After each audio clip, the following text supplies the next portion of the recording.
How to turn off significant locations on iPhone. You can turn off the significant locations feature.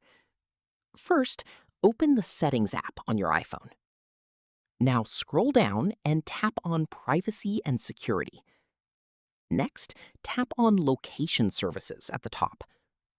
From here, scroll all the way down and select System Services.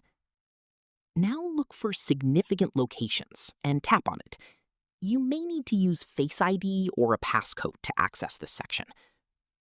At the top, you'll see the option to turn it off. Before disabling it, you can also tap Clear History if you want to remove previously saved location data.